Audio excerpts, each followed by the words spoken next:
Celtainian Chronicles.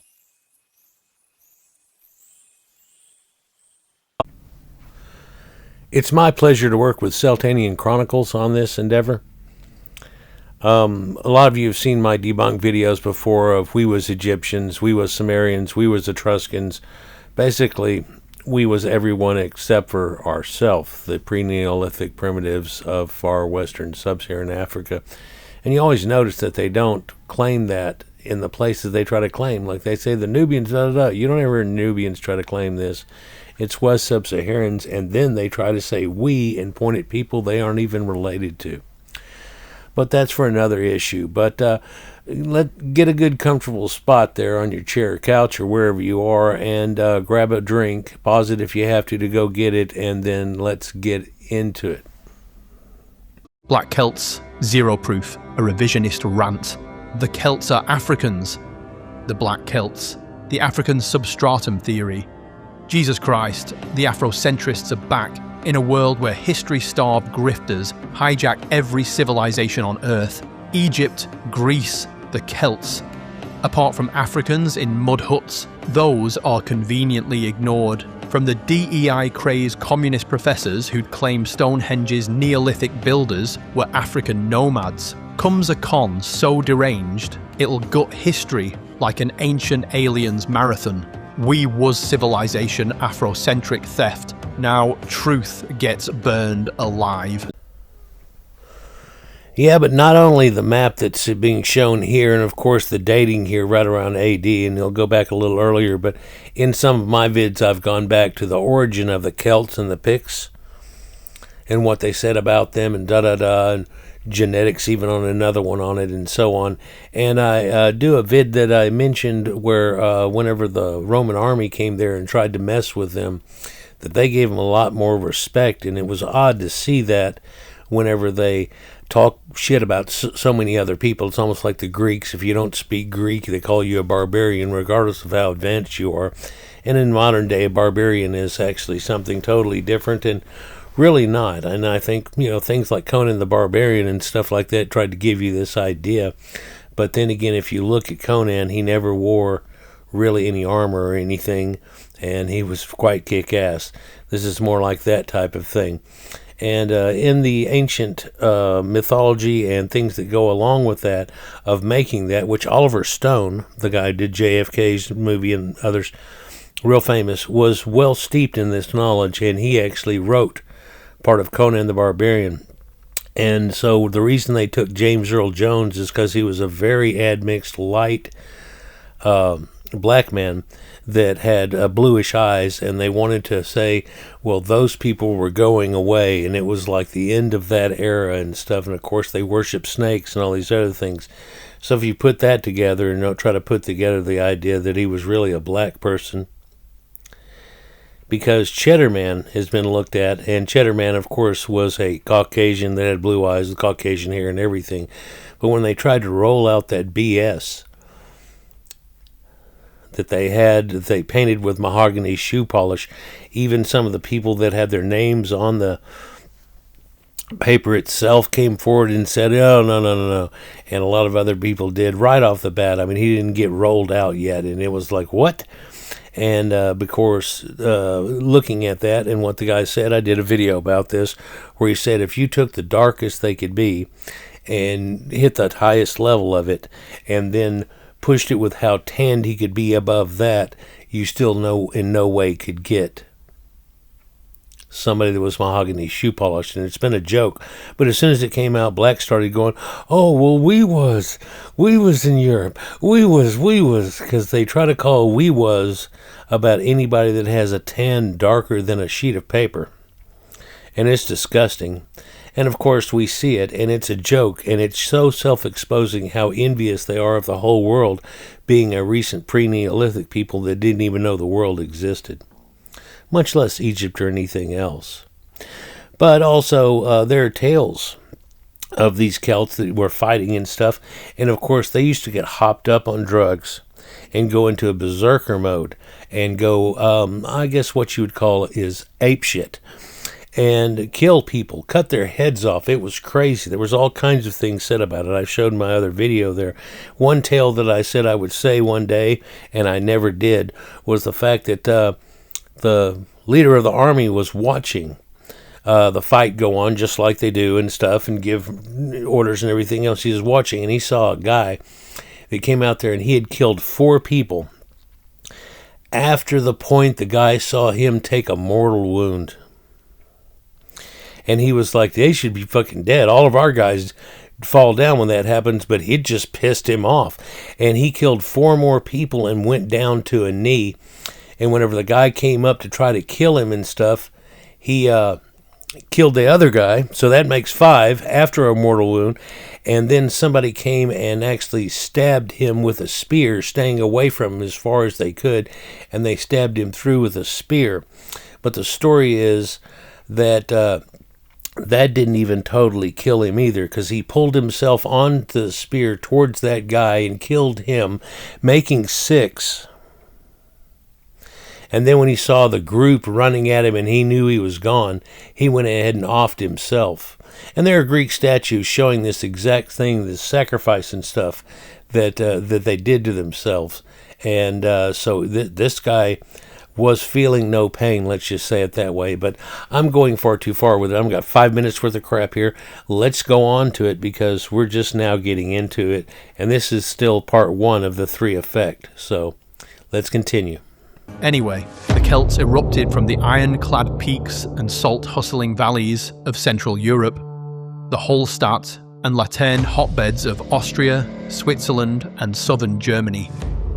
They stormed into Britain and Ireland, stark naked and smeared in blue woad, their lime-spiked hair screaming death wish as they hacked foes to pieces with a glee that'd make a Roman legion piss himself.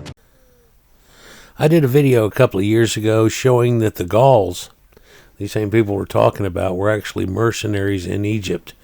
It was after somebody mouthed off about trying to be the Medjay. Of course, now we're talking about Congo. It's that we're talking crap, and they didn't even know Egypt ever existed. So Galatians of the Bible are also from them, and there are all kinds of connectives, because the Bible is always Caucasian mythology. They don't mention black people, and they get a big fit about that. So let's go the other way. They don't mention Orientals.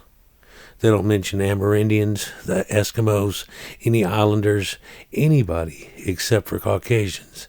And don't try the Ethiopians crap, because before Herodotus made his big mistake, which everybody has concurred on, they were always a people that lived at the far east and the far west of the known world, where the sun rises and sets, hence the idea that they were sunburnt faces. You see, blacks don't get sunburnt. In fact, they always talk crap about it. I had one just the other day telling me how white people can't stand the sun.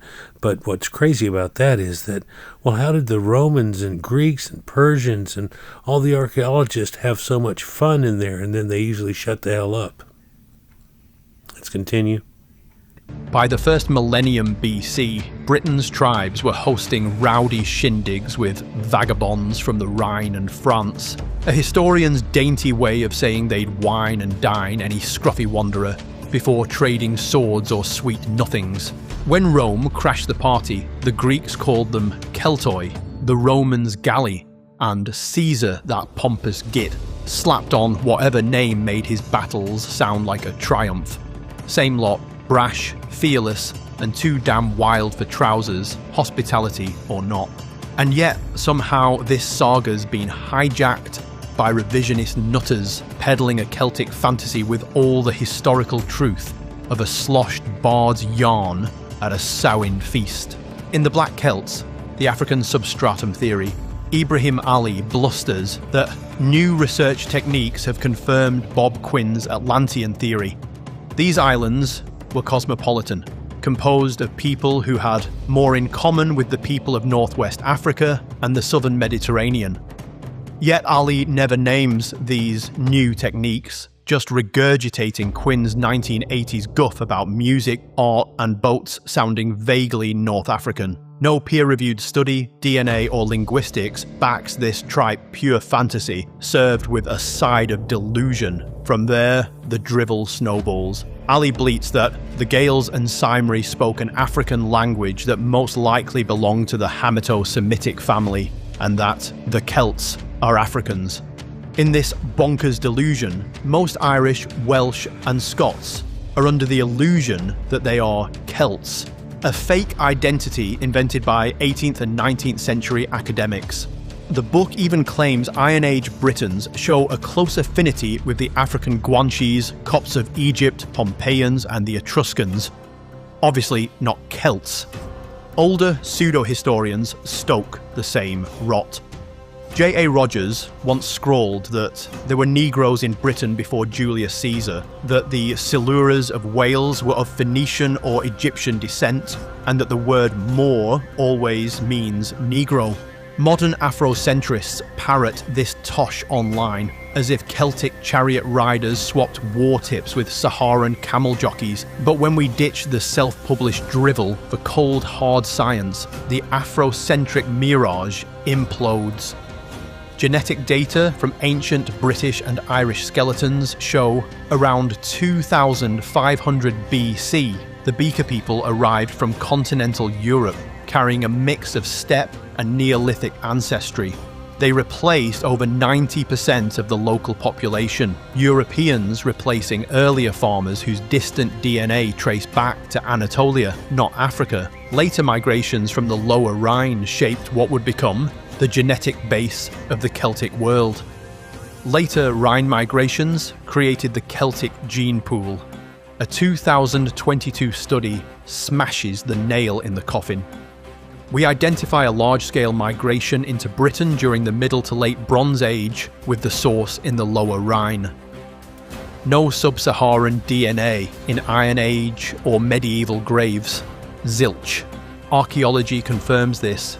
Danebury, Dinas Powys and Tara's hill forts brim with European metals, pots and torques, not Sahara trinkets, as if Celtic chieftains would swap their shiny neck torques for some Timbuktu tat.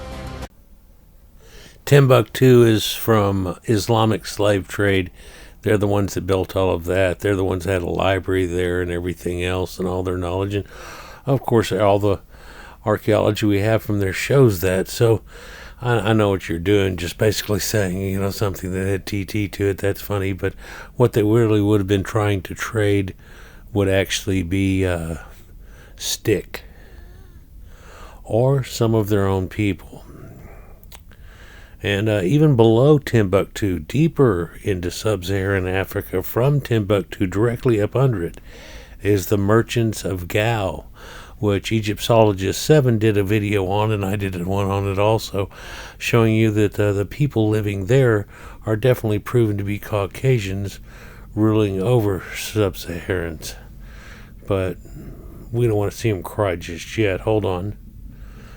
So who were the Celts? They were Europe's storytellers, tribes whose art, myth and language still live on in the culture of Ireland and Brittany. And who were they not? Not some African clan, not a wandering Hamitic mob, and definitely not the wet dreams of revisionist loons. No surprise some want to nick their glory. The Celts, the Welsh, Scots, English and Irish, tribes who, mixed with Anglo-Saxons, forged nations that birthed philosophy, science, exploration and empire. Basically the blueprint for modern-day civilization. Who wouldn't want a piece of that? The Black Celts myth is just another sad grab at Europe's story, and it always lands on the same daft punchline. WeWas Celts. Well, that about does it for the WeWas Celts BS. But have you also seen the Netflix documentary, supposed documentary, on the Vikings? Yeah, they took and had to somehow wedge in a black person, a black lady of all things. And what's weird is the part that she plays is actually a well-known and documented male Caucasian Viking that's listed on there. But they don't seem to have any problem doing that or trying to pretend that Cleopatra was somehow a Bantu, whenever she's actually a Macedonian Greek from the time after Alexander the Great with the Ptolemaic dynasties. But that's neither here nor there, I guess. Let's just continue on to their next part. Oh, you can't wait to see what's coming now.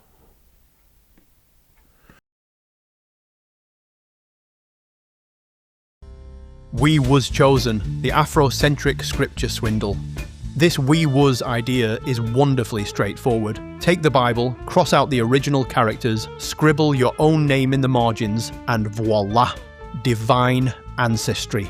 Enter William Saunders Crowdy, ex-slave, part-time preacher, and full-time visionary who apparently woke up one glorious Kansas morning and decided that God had just sent him a spoiler alert. African Americans are the real Israelites. Out of all the nations in the desert, the Almighty apparently went, yes, Kansas, that's my spot. So Crowdy founded the Church of God and Saints of Christ, preaches a few barn-burning sermons, prints a few pamphlets, and poof, Israel is reborn somewhere between Topeka and the cornfields. You can almost hear Moses groaning, 40 years in the desert, and now a self-made prophet nicked my story. Next stop, Harlem. One generation later, Wentworth Arthur Matthew takes the baton, polishes it, and upgrades the nonsense. Robes, check scrolls, check historical evidence. Oh, don't be ridiculous. He solemnly assures his followers, black Jews were the original Jews, white Jews were the descendants of the fabled Khazar kingdom. With one flourish, Europe's Jews become late-stage converts, Africa turns into the promised land, and reality quietly gathers its belongings and slips out the back door. Then come the 1960s, a decade of incense, afros, and spontaneous prophecy. Enter Ben Ami Ben Israel, Chicago steelworker by day, self-declared messiah by, well, lunch. Having decided the factory floor lacks sufficient apocalypse, he rallies hundreds and leads them into the Negev desert. When you're founding a new civilization, why not start somewhere designed to cook both your sandals and your sanity? He declares, we must question every facet of existence under Euro-Gentile domination. All things must be brought to the sons of God for naming and renaming. Which is theological shorthand for, we've stolen the crayons and now we're redrawing the map. But our man Ben Ami isn't content with renaming things. No, he identifies the true villain. Liberal democracy poses the greatest threat to the continued existence of the human family. Well, perhaps he has a point with this one, but every numbskull can be right once or twice. His followers now see themselves as the righteous remnant, valiantly besieged by a wicked, Euro-Gentile civilization. Their pamphlets drip with end times melodrama, part scripture, part revenge fan fiction, each page shrieking that the world must be turned upside down immediately, preferably before tea, and definitely before anyone asks for evidence.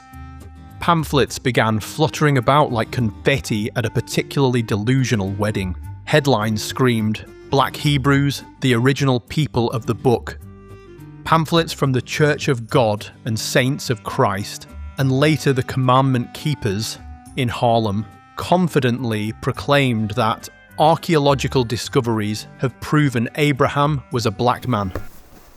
Well, I don't know who's going to break it to them, and perhaps everybody, but current consensus between thousands of scholars and even church rabbis and such say that Abraham probably never existed and it's all mythological. In fact, here's what Google says on it. The historical evidence of Abraham is uncertain, with no external or direct archaeological evidence confirming it. While his story is central to Judaism, Christianity, and Islam, some of the details align with early 2nd millennium BC, but there's an asterisk there. Amorite culture, many scholars believe that the biblical accounts are a mixture of legend and tradition and not historical fact. There are also historical inconsistencies, such as the mention of domesticated camels and the Philistines, which appear much later than Abraham's supposed timeline. There are also certain words that they're using in there that don't fit the timeline and fit with after the Babylonian captivity, which is in the 500s. So it's at least before that, before even the story comes out. So it's not even the timeline that's correct. By the way, Abraham wasn't from sub-Saharan Africa anyway.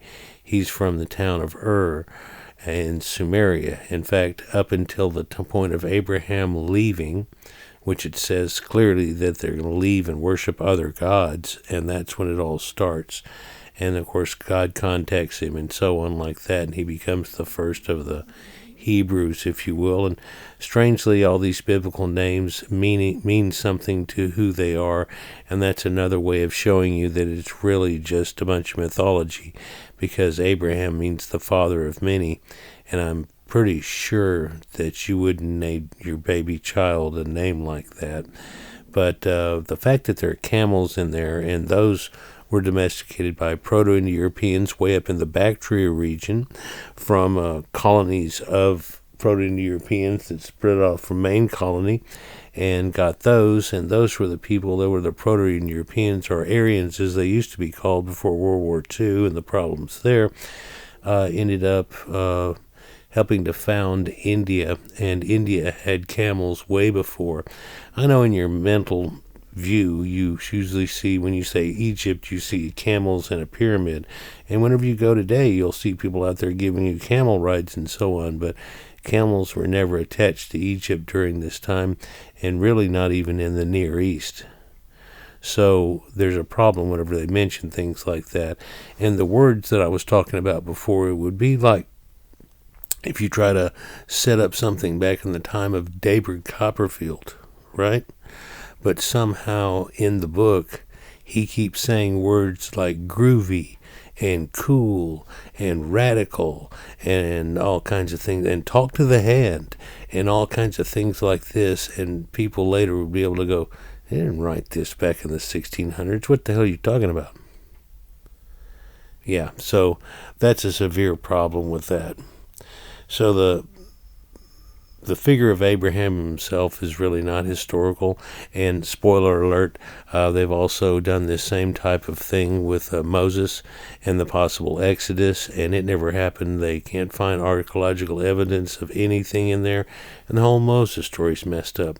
By the way, I've got a few videos made about those and some other biblical contrasts, and I was thinking, when am I going to start releasing these? Because I don't want people to think this is the Bible channel or anything like that, but I do want to get them out, so it's going to start happening here soon, and I'll probably just milk them in between other videos. Anyhow, let's just get on to this Afrocentric lie here about WeWas Abraham and sheeeit and how that works. I'm just going to pre-guess right here, stopping it at this point. They're going to say because they said that we rule over the black-headed people, which was the nobility there, that somehow doesn't mean black-haired, like red-headed doesn't mean red hair, doy, and so they're going to try to put themselves into that. Well, here's the problem with the whole thing there, and I've shown this in other videos. If the rulers there were saying we rule over the black-haired people, and this also happened in Egypt, and they said the same type of phrase, what color was their hair then?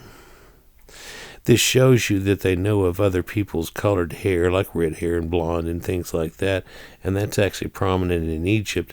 Oh, from the pre-dynastic of Ginger, the blonde-haired mummy, and so on like that. But, yeah, and blue-eyed statues all the way through the earliest of dynasties, and real strong around the 4th dynasty whenever they were building all the pyramids and stuff. And the amazing thing is there are no sub-Saharans even allowed into Egypt for most of the time, and Nubians didn't show up till later, and they were looked at as being troglodytes, which strangely is a word meaning primitive, unaware cave or hole dwellers, and it's also the scientific name for chimpanzees, which is pan-troglodytes.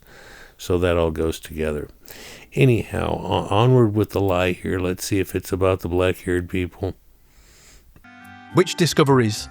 Ah, yes, the famous Trust Me Bro tablets of Mesopotamia, the ones that don't name Abraham, don't show his face, and don't exist outside of pamphlets. Next, they wheel out poor Tacitus, kidnapped from the 1st century, and have him shout across 2 millennia that Jews were an Ethiopian race.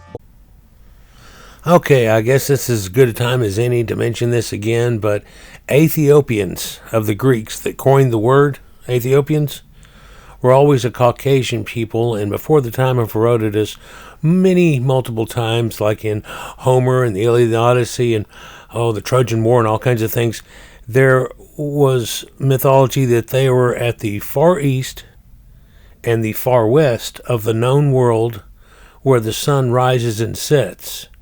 And you know, whenever you see the sunset, it looks like the sun, because of the atmosphere magnifying it a little bit, looks a little larger than it does at full noon, right? Or high noon. Well, they had this belief that the sun was closer somewhat than what it really is, something like the moon. And of course you can see how they think that, because the moon is the same size, so it would be going not too far behind the moon, effectively. Of course, science won out over this and figured out, well, the sun is huge, and it's the same size as the moon because it's 400 times as far away, but the moon is 400 times smaller than the sun, and so it ends up covering it up. Kind of like if you put a basketball out at about 4 foot, and then you take something like a quarter and you put it 1.5 feet in front of your face and you go, look, it matches up. Well, is a quarter the size of a basketball? No. Irregardless, these people were said to have lived at the far east and the far west of the known world, and Ethiopians, people know, means sunburnt faces. Blacks do not get sunburnt. At least they surely take pride in the fact they don't, like they're kings of the sun somehow or something else. And I've heard so many times that white people can't stand the sun, and it's like, amazingly. So how did the Greeks, Romans, Persians, and everybody have so much fun in Egypt? And they usually get all mad. Shut up, whitey, things like this comes in. Oh, I've got proof of it on my channel. But amazingly, whenever Herodotus was running around doing his stuff, and looking around and making his histories, he found out that they went to far west North Africa, right? And whenever they did, all they found there was pale blonde-headed, red-headed, and non-tanned, really, any more than themselves walking around in the sun and stuff. And so a new term was coined, Leuco-Ethiops. It means white Ethiopians.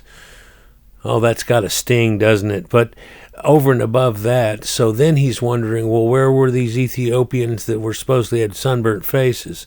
And he talked to people apparently in Egypt, and they said that above them in the Nile, there were people there that stayed that tan type of color that they're, of course, admixed in Ethiopia, about 50%. And so they're much lighter, kind of like James Earl Jones looked and so on. But so that's an olive type skin anyhow. But regardless of that, they told him about that. And so he said, well, that must be where the Ethiopians are. Ruining their own mythology totally, but at the same time, he never actually went there. There are people that have done their doctorate on these type of things, and they look through it, and there's a whole council of people who have gotten together, and they repeatedly met and all kinds of things, discussing what Herodotus has talked about and how much of it is true and how much of it is hearsay or somebody sure told him this crap. Well, if you'll read Herodotus, it'd be nice if you did, read Herodotus, he'll say, oh, these guys say this, but I don't believe it, and so on like that, but he reported it. So other than the fact of him being the father of histories or the idea of recording it, he's actually the father of hearsay. So he made a bunch of mistakes, and people realized where he actually did probably go and where he definitely did not go. And one of those places is certainly India, and the other one is above Egypt to even see these people. Yeah, so that's crazy too. But then we have another effect here. If you take what they say into a kernel of knowledge, you'll realize that nowhere in here are they talking about black people at all. And we know that now we're talking about admixed blacks in Ethiopia, but he never knew that. By the way, Ethiopia was always called Abyssinia up until the 1940s. I want you to look into this and the fact of what the Ethiopians of the Greeks that coined the word, and you'll actually see this to be a true fact. But they didn't know where they were, and apparently he wanted to try to place them then, and he may have said something about it, like, I only see white people over here, and they didn't have that dark of tans, and they're like, oh, there's some tanner people above us up here. And so then he goes, that must be it. So it was definitely a mistake. Herodotus made a lot of mistakes. Here, let me waste another minute or two to explain to you the fact of what he was saying as histories if you've never read it. He said that the people of India acquire their gold because there are giant ants, about the size of dogs, and that these giant ants were supposedly building their burrows, and in the process they would excavate out gold and leave it upon the surface right there for people to grab. But there was a problem, because these giant ants that were about the size of dogs could outrun any human and even overtake running camels and kill them. So they had to go through all this trouble off to do it and everything. Now, I'll just stop it right there, but you do realize that there were never giant ants the size of dogs, right?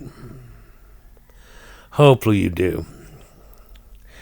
So that just shows you that he never went to India or anything, but somebody told him some hearsay BS, and he recorded it. Would you like to hear another small one? Okay, he actually said that the endemic North African Caucasians that were there raised a cattle that had horns that were so large that they couldn't even walk along and eat like normal cattle, and they had to actually go backwards just to be able to eat. They had to walk backwards grazing, not forward. Has anyone ever, longhorn cattle, Bow Taurus, the whole thing, has anybody ever found where this actually equals out to anything that's true? So I'm sure we know there weren't giant ants the size of dogs, and there aren't cattle with horns that hook down to where somehow they're only able to walk backwards. And by that same course, whenever he said Ethiopians were up in what we call Ethiopia today because it got renamed in the 1940s, has no truth on reality and was going against all of previous Greek mythology. So no. But it only got renamed in the 1940s from Abyssinia, in the abyss, and so on. Anyhow, let's just go back to it. I just had to throw that in there about the possible Ethiopian origin, if anything. Never mind context. Who needs that when you've got a highlighter and an agenda? Tacitus never described Jews as Africans. In Histories 5, he lists several rumours about their origin, one of which mentions Ethiopia. Citing that as proof is deliberate misreading. By the 1970s, this biblical improv troupe had set up shop on 1 West, 125th Street, complete with megaphones, militant sunglasses, and the subtlety of a fire alarm. Out came the declarations. White people are the offspring of Satan. Modern Jews are imposters, and the Book of Revelation is basically a Yelp review for the synagogue of Satan. Surely you've heard about the black Hebrew Israelites. You probably have, unless you've been living under a rock, or you may be avoiding it just because things like that disgust you. It's kind of like whenever I watch those black fatigue videos that are coming out and very popular from black people and everybody right now. I have a trouble going through them all because it's just fatiguing even watching it. But there was a guy, he wrote a book. Oh man, what was his name? I'll think of it in a minute. I have an old video about it. Someone might put it in the messages down below. But he made a book called I Thought They Were White, or We Thought They Were White. And it shows that whenever he tried to figure out, just like, supposedly the guy that wrote Roots, the movie, Alex, he, Well, of course, let me interject here. I'm always going out in left field, but he lied about it and actually stole a white man's book and used the same places, names, and everything, and actually had to give restitution to the white man's book that he stole, which was a fantasy fiction by a white person, and they turned that into roots like it was some kind of truth. And whenever he was confronted about it, he said, well, I just wanted to make up something that black people could finally live by. And it's like, what, they can't live by the truth? How disgusting. But also, this guy in the book, he says that we thought there were white people doing all this, but the truth was white people weren't coming down in one of their big boats and parking it and going inland and running around with 100-pound cargo nets trying to catch black people. They were actually captured and sold by their own people, and most of those went to either Portuguese or Jewish slave masters. Even had the names of the boats, which were all biblical names and things like that, and he showed that. And the islanders of Trinidad and Tobago and Bahamas and all of the Haiti and so on, and that was basically, once they figured out that they had never experienced chicken pox before because of never being involved with the world around, that had already gone through it before, they had to keep them on those, well, what we would call the vacation islands or the Virgin Islands. And then once they got over it, if they did, then they were able to sell them. In fact, there are records showing you, it was hilarious, there are records showing you that they were selling blacks, and they said that it got over chicken pox, but Afrocentrics tried to get in and Photoshop and turn it into Hebos instead of Negroes, Hebos for sale. And then they tried to say, well, see, that really means Hebrews and stuff. And it's like, oh my God, how foolish. And just totally busted, because you can find the original. And of course, it doesn't look like somebody got in there and tried to pretend they knew how to write. And Hebos, oh, it was just hilarious. Anyhow, surely you know this, and so we'll just go on to something more stupid.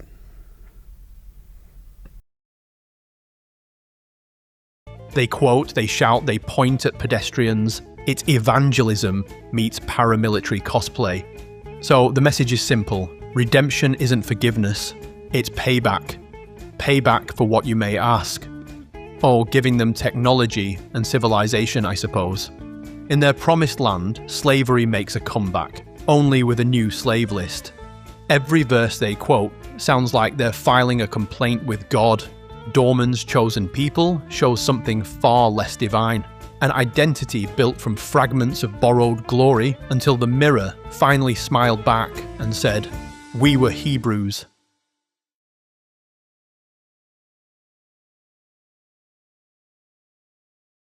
When you failed DNA class but aced illusion, the Sumerian edition.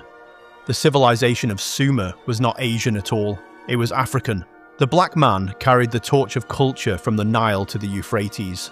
Kushite origins of Sumer and Elam, Dr. Yosef Ben Yochanan. Oh my God. So Dr. Ben's got to rear his ugly head in this. And of course, he's been debunked thousands of times. And it's just like blacks don't look it up, or if they do, they go, oh no, I want to believe the other jealous lie and make myself look like clowns on the world stage. Because that's what all has happened. They really have turned themselves into a meme, that most people feel like they can't trust them. They're the most untrustworthy people on the planet. And with what's going on currently in America, and I surely hope it's not going in Europe as bad, but from what I keep hearing, it's getting bad there too, with all the problems that they're having from this same ethnicity of people. And Celtainian can probably attest to that. But I've made 3 or 4 videos mentioning the fact and tearing it all apart. And so is Egyptologist 7. I mean, he wasn't even qualified to do anything that he did, or even speak at the conference he tried to do in the first place. And there's no such thing as a melanin test, and he never did that. And of course, if you take a mummy that is tar coated with bitumen and pine tar resin with other things thrown into it, that's going to show up real dark. You can look at any mummy and see that they're painted with bitumen. But that doesn't make them black people, but they sure want to try to act like it does. Yeah, like a pine baseball bat covered with tar all of a sudden doesn't become a baseball bat anymore. Yeah, it's kind of pathetic, and he's been totally debunked, as I said, probably before he got home from the conference where he originally spoke. But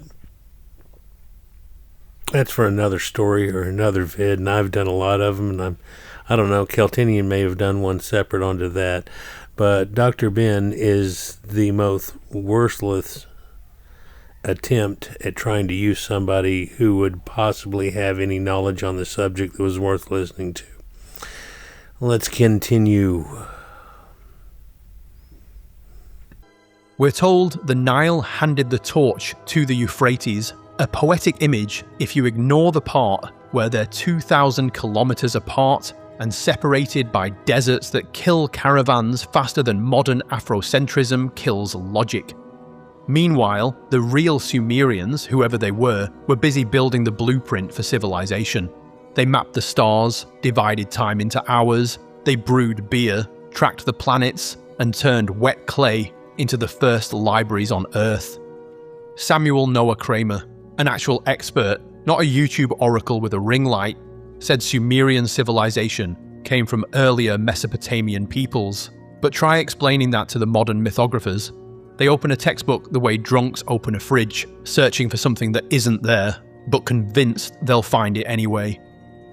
Black-headed people, they cry, pointing at the translation like it's a DNA test. Never mind that black-headed meant dark hair, not melanin. By that logic, half of Europe was Sumerian too. By the late 20th century, Afrocentric theorists like Runako Rashidi and Chancellor Williams declared that Sumer wasn't Mesopotamian at all, but African. Rashidi assured readers that there is a substantial body of evidence in support of the position that the civilization of Sumer was the product of black migrations from Africa's Nile Valley. And yeah, I know this Rashidi character too, and he's been totally debunked by hundreds of people. Anybody that puts out videos like this and basically looks into it, anything at all. In fact, that shows you that blacks don't actually look into it. They just want to blindly follow somebody trying to lie to them and make them feel better. You can look at that picture that they use there, and you see him where he's got this weird shit-eating grin on his face and everything, and a squinty eye effect. And you can tell he's probably telling somebody, oh, you don't even know about yourself. You were the Sumerians, and stuff like that, and try and get black people to believe all kinds of things rather than the truth about themselves, just like Alex Haley did whenever he made Roots and actually stole a white man's work, including names and places and what they said and all kinds of stuff. And he had to pay, wait for it, reparations to that guy for having done it. And if you want to know, that's why we don't see it on TV, because that guy that wrote that, I think, has passed away now, and his family is like, no. But he would be the only one that would make any money off of it. It wouldn't go to Alex Haley or so on. But the damage is already done because black people want to believe a false narrative. They asked Alex Haley why it was that he did it after it came out. Look it up. And whenever he said, well, he wanted to make a myth that black people could live by, insinuating that they can't live by reality and truth. And so the reality that they want to live by is the fact that they were still pre-Neolithic people, but they somehow got over here and they got whipped and changed people's names from Kunta Kinte to Toby and all those things and stuff, and all that was in that other man's book. That whole Kunta Kinte idea and everything had no basis in reality at all, and he hadn't actually done anything. When I was watching that on TV when I was a kid, because there was a whole big series on it, and stuff, and we got to a weird point there, and then it clicked to commercial, and I looked over at my dad, and he looked right over at me, and I go, is that the way things went? And he goes, not from what I've been told, but, it's a movie, and and I go, oh yeah, so they make up stuff.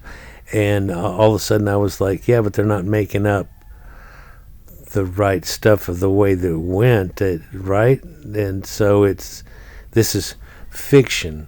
We watched that other movie that showed the thing with the westerns and everything on it, and written by Louis L'Amour and everything. Well, that was fiction, right? But it was based on reality. But this other one is supposed to be the same type of thing, but it's not really. And of course, in that Western thing, they didn't put anything that was too out of character, except for one guy was able to shoot and never miss and stuff like that, kind of like Clint Eastwood or whatever. But at the same point, all that other stuff and the way they were doing everything was about the same. Now, this Rashidi guy here, see, here's a sneaky thing a lot of people don't catch. He has the presupposition that the ancient Egyptians were black people, and they came out of the Nile Valley and went over and did Sumeria, right? And most people don't catch that, just like they don't catch the idea that whenever Netflix made the Cleopatra thing, that not only did they make Cleopatra, which is a known Macedonian Greek, somehow a Bantu, which they didn't even know Egypt ever existed. If they would have took some Nilotics and did that, then that would still be a lie, but at least it would be correct, but it's not. But they put also all the Egyptians as Bantus, and any Caucasians that were in there was a secondary thing. Yeah, so they got this presupposition going on that all archaeology goes to, and then you look into it, and it's all based on the fact that this fat-ass black lady was saying, my grandmama told me. And it's like, oh, so this has been going on for a long time. People having this weird thing where they've got to lie about their history to make them feel better, and you feel like telling your kid a lie will make him grow up better or something like that. That's pitiful. But let's just move on from that idea. It has a presupposition somehow that the Congoids somehow were all the way across what is the Sahara Desert region, larger than the United States, is wide, about 1.5 times as much, and then everything else. None of it has any truth in reality. But that presupposition has been turned on its head even recently. We had a early dynastic Egyptian found, and they did the genetics on him. They found like 22% of his genetics were Sumerian. And so in a pre-proto Egyptian thing, it looked like that's when that happened. And I've made videos about this for 8 years now and stuff. It was one of the first complex things that I went into about it and everything, because there are all these artifacts and things, and of course they both have cuneiform, they both have ideographic or hieroglyphic typewriting, they both have this, they both have that.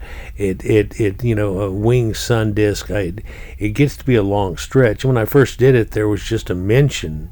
I went to Wiki in my video and showed that there's this little mention, and they mentioned this, but they don't mention this, and I gave them a whole list of stuff. Well, slowly but surely, that little paragraph turned into a big paragraph, turned into 2 paragraphs, and then all of a sudden, they gave back to a little paragraph that just says, click here for the whole page on the idea that it's true.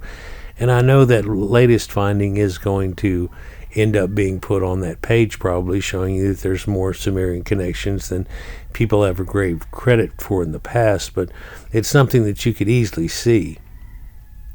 But what we can't see and can't find in archaeology or anything is any sub-Saharans that are actually would be considered an Egyptian in the first place, much less the Fertile Crescent, whether we go in the Levant, in the area of the Bible, all the way through the Fertile Crescent and everywhere. In fact, the middle of that's the Caucasus Mountains. That's also where Noah crashed his boat there, and are set it aside, and in the Bible ideas. So they're trying to pin themselves on the Caucasus Mountains, but earlier we was Hebrews and stuff, right? So anyhow, it's gotten past disgusting, and it's really silly, and it makes them the clown on the world stage to try to make these type of claims, and there's no validity in it whatsoever. And the things that they try to say are so mundane and foolish that it's easily debunked by anybody just trying to look it up. And you find it's exactly the opposite. but they can't fathom that idea. It just can't come across in their head. They can't let go of the lie. And so it ends up being something. Let's just get on. I'll say something later. Adding that the black contribution was decisive and far overshadowed that of the later invaders. In his version, the Sumerians' description of themselves as the black-headed people was read like a birth certificate. No, isn't it so sad for them that archaeology and all sciences will not show this, and it's because it's not true.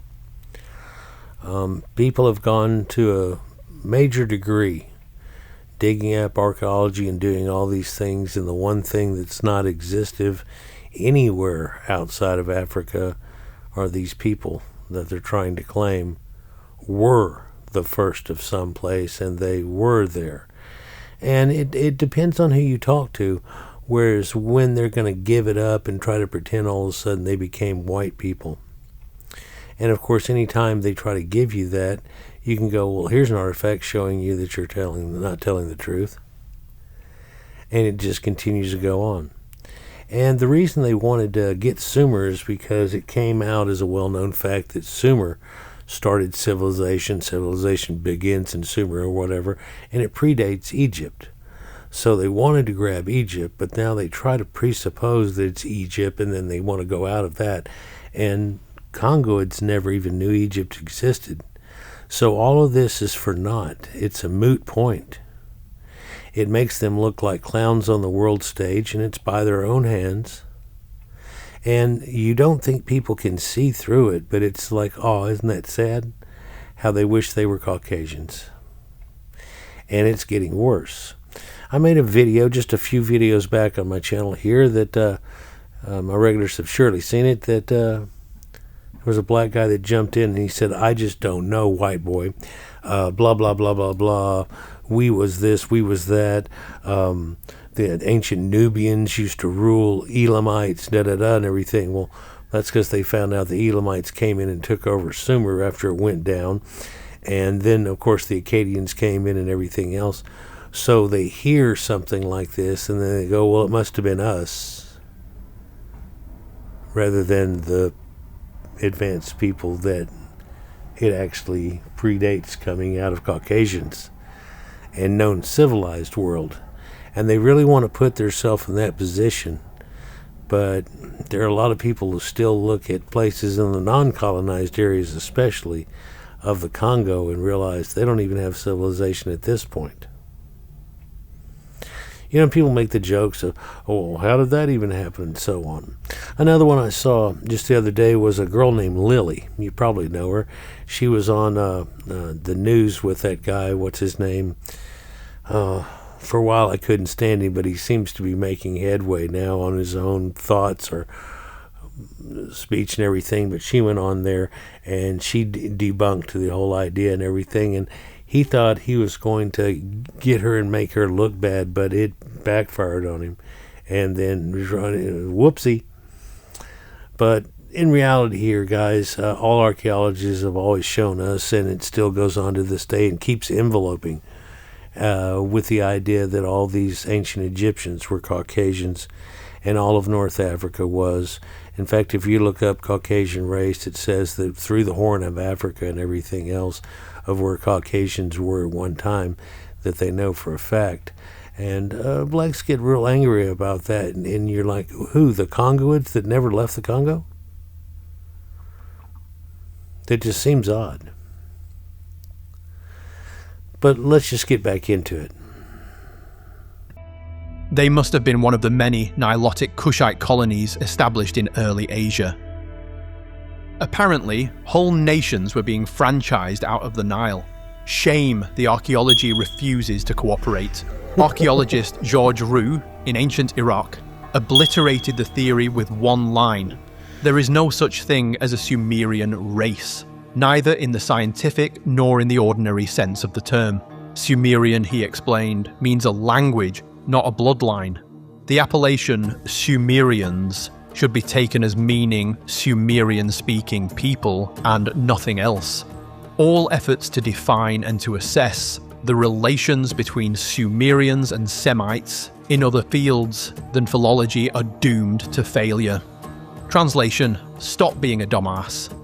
The skulls pulled from Sumerian graves show the usual Near Eastern mix, Armenoid and Mediterranean types. The statues, bearded, stylized, generic. As Rune noted, physical features depicted on monuments are largely conventional and have therefore no real value.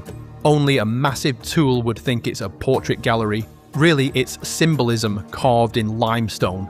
Even the language thinks these people are a bit slow. Well, it actually has some value, but as far as exact phenotypes and so on like that, no, not what exactly like he's saying. But like the lady on the left there a minute ago, who would have known if her cheeks would have been a little bit thicker or chubby-cheeked or whatever that, it could be in the guys and the way the men looked and so on. And some of the things were a little bit stylized and idolized, kind of like, Photoshop or something, or one of those apps that you can get that helps you out a little bit. That's the way it was. And that's the way it was in Egypt, too. You can find in the earliest dynasties where they had stylized pictures, and they had the belief that the Ka statue was where your soul resided until it rebounded, come out, and everything. So they wanted it to look as lifelike as possible and close to what the guy looked like so he could recognize his own effigy and get into it and things like that. But slowly but surely, well, it happened with the pharaohs first, where they all had this stylized look, and there's this little variation on a theme. But then whenever you look at the mummies like Ramses the Great and you look at the statues, you're like, doesn't even look anything like him. That's because it's a stylized view. But one thing that you can find with the Sumerians that's stylized or whatever is that they had these lapis lazuli blue eyes. It's not that like the crystal eyes of the ancient Egyptians had in all these statues, which, those things follow you around the room. It's incredible. And they're crystal blue eyes. They put a dot on it on the back of it. The white of the eyes is made out of a special granite that they found that had little streaks of peak into it, so it looks like real human eyes and little veins in it and everything, and made out of it. It's incredible. And I've often said if you could take that concept and put it on the Greek statues, which really were all muscular and built up and in poses, not just in a static taking the first step pose of Egyptians, you can imagine how that actually would look. A lot of people also don't know that all those statues were painted at one time. But that's neither here nor there. But he's totally correct on that. It doesn't mean so much they can't get anything out of it. But also the Sumerians weren't some special race or anything different about them. They were all Caucasians. It's just slight variation on a theme. And looking at genetics, what we have of Sumer, which we don't have much. Way less than we have for Egypt and everything at this point, but we can understand that with what's been going on there, of course. But at the same point, we don't have enough genetics to do that. But in looking at it, it's always Caucasians, and they don't have any sub-Saharans ever. And you ask the locals, and they go, what? And they'll laugh at you and stuff. It's hilarious. And people should be laughing at these black people until they quit. But as you can tell, they've been debunked repeatedly, and they won't quit. They think they've got something now. Oh, you're mad because it was true. And it's like, no, we're just actually disappointed and don't think you're going to be able to make it. You're making yourself look like a clown on the world stage, and because you're in America, it reflects on us like we're not able to teach you the truth, and it just turns into a badass thing, but it really all just reflects back on you by your own hands. Yeah, and it's past pathetic. Sumerian is a linguistic orphan, a language isolate, agglutinative in structure, related to no known tongue, African or otherwise. Rue explains, the Sumerian language is agglutinative. Thompson and Hayes showed the same pattern, structurally closer to ancient Elamite or Hurrian than anything along the Nile. The grammar doesn't migrate, it stands alone.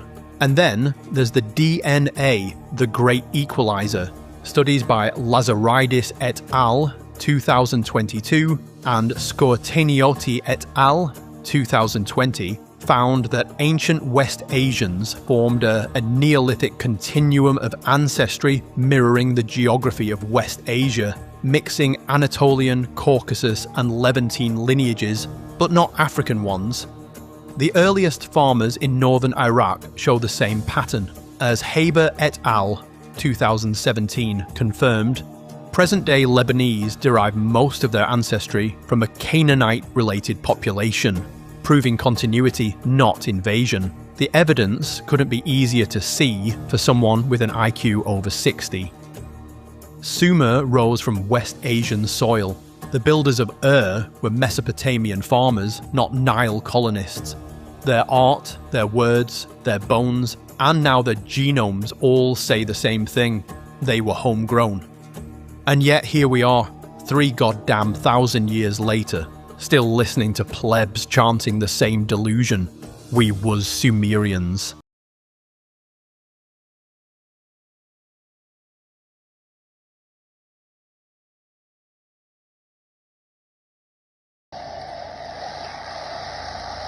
That's for Neptunes Lagoon, baby! Next!